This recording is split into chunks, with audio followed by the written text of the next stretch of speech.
When doing global business, you encounter unexpected tsunamis. After successfully securing a large overseas order, the global logistics network has been paralyzed.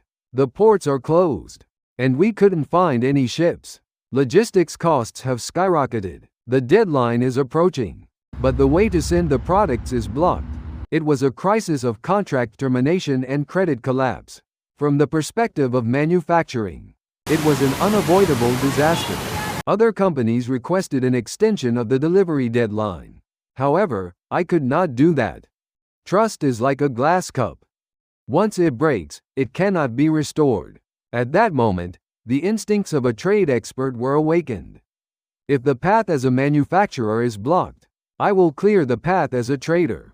I activated the global network, not as the representative of PRGTech, but as the representative of KAHA GR. I called partners around the world day and night. Since maritime transport was not possible, we had to find alternatives. Transshipment routes, air freight, and negotiations with global brokers caused logistics costs to soar several times. If we sent it as is, it would have resulted in a loss.